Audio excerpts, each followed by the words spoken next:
Hello, my name is Brian Jones. I'm in the Medical Health and Wellness class, period 6 and 7, and today my presentation will be about the trace element copper.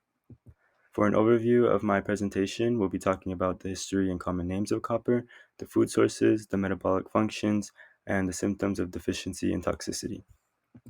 For history or common names, there's two main types of copper, which are cuprous and cupric. Cupric is the oxidized form, and cuprous is the reduced form. Throughout history, copper has been therapeutically used for medicinal purposes. Smith Papyrus mentions using copper as a sterilization agent for drinking water and wounds. Um, who we know to be the father of modern medicine, Hippocrates, mentions copper as a treatment for pulmonary disease as well as leg ulcers associated from varicose veins. For food sources, seafood such as oysters, crabs, and lobster are very rich sources of copper, as well as nuts and organ meats such as liver. Bran cereals, whole grain products, and cocoa are also good sources of copper.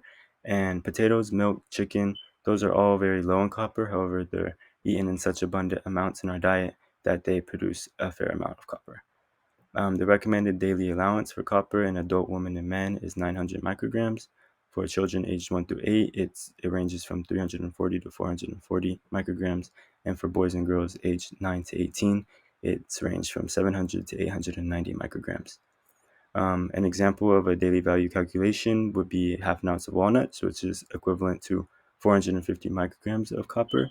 And to find the percentage, you do 450 micrograms divided by the recommended daily allowance, which is 900 micrograms, and you multiply that by 100 to get the percentage. In this case, we get 50%, which is way below the recommended daily amount.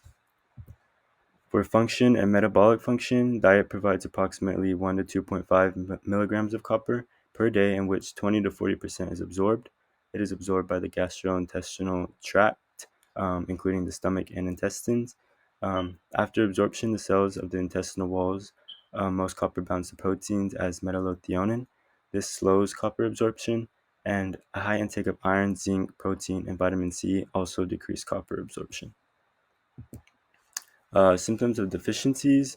It's rare in humans, but occurs mainly in infants, which can cause things like hypopigmentation, anemia, and osteoporosis. Um, Copper deficiency symptoms are similar to iron deficiency symptoms, such as fatigue and weakness. Other symptoms would be demineralization of bones, myocardial arteries, graying of hair, loss of weight, hair thinning or balding, and slow growth. Symptoms of toxicity can result from an excessive intake of copper supplements, which can cause stomach pain and cramps, nausea and vomiting, diarrhea, and then it can also cause liver damage, which occurs from a massive accumulation of copper. And then the upper level for copper is set at 10,000 micrograms daily. In conclusion, today we learned the main forms of copper are cupric copper and cuprous copper. Copper is mainly present in seafoods, nuts, and organ meats, and copper intake can become excessive and have side effects, but deficiencies are rare. And this is my reference list. Thank you for watching.